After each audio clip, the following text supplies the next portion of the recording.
It was 2 a.m. when I overheard my daughter-in-law on the phone. Tomorrow, we're sending her to the nursing home. Can you imagine pouring your heart and soul into your family, only to find out they were plotting to throw you away like trash? That's what happened to me, Margaret, at 70 years old. My own son and his wife betrayed me in the most shocking way imaginable, but let me tell you, they severely underestimated the woman they thought they could discard. It all started 5 years ago, after my husband passed. Daniel, my son, showed up at my door, eyes brimming with tears. Mom, he choked out, I can't leave you alone. You're my only family. I need you close. His words, soaked in what I thought was genuine love, moved me so deeply.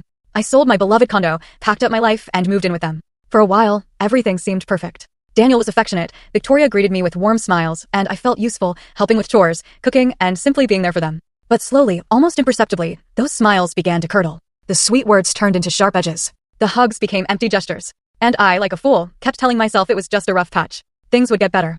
They had to. Victoria was the first to show her true colors. It began with seemingly innocent comments, little paper cuts that stung more than they should. Margaret, she'd say, a saccharine smile plastered on her face, don't you think you're eating a bit too much? Or, even worse, maybe you should stay in your room when we have guests. The house looks tidier that way. And Daniel? My son, my flesh and blood? He never contradicted her. In fact, he started to back her up.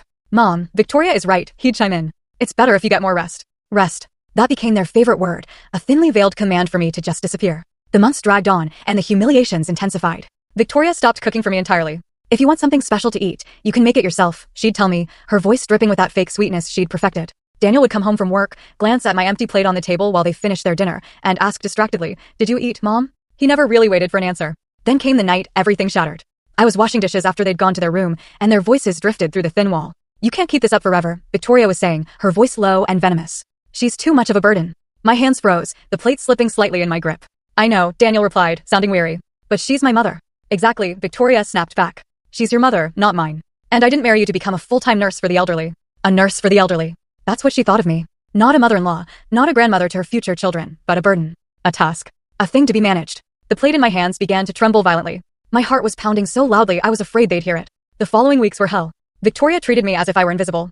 She'd walk past me without a glance, respond with one-word answers, or simply ignore me when I spoke. Daniel was no better. He'd kiss Victoria, then greet me with a nod, as if I were a stranger in his own house. But what truly cut me to the bone was hearing them talk about me when they thought I couldn't hear. She's getting slower, Victoria would remark. Yesterday, it took her an hour to do something that would normally take 20 minutes. Maybe we should look into some and then watch the full story. Link is attached below.